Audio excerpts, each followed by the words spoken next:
Yahya Saree, juru bicara Angkatan Bersenjata Yaman, mengatakan dalam sebuah pernyataan pada Selasa lalu pihaknya menargetkan sasaran pasukan Israel di kota pelabuhan Haifa di Palestina.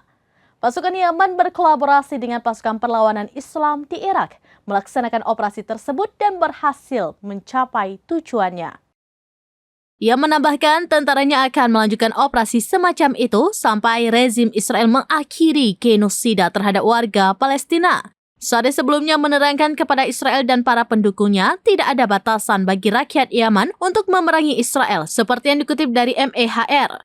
Ia mengancam jika musuh melanjutkan agresinya di Gaza, maka sesuatu yang buruk akan terjadi. Bahkan orang Yaman sendiri tidak dapat membayangkannya, begitu pula Amerika. Rakyat Yaman telah menyatakan dukungan terbuka mereka terhadap perjuangan Palestina melawan Israel. Angkatan Bersenjata Yaman mengatakan mereka tidak akan menghentikan serangan sampai Israel menghentikan serangan darat dan udaranya.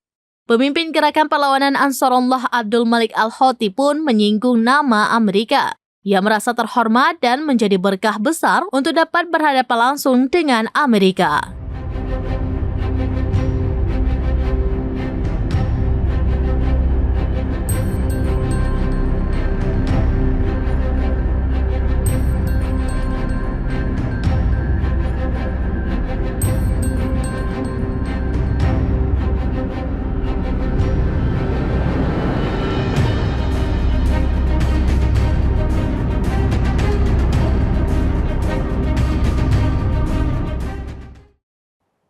Demikian informasi terkini Syedara Alun. Saksikan terus beragam informasi lainnya. Jangan lupa like dan share seluruh akun serambinews.com.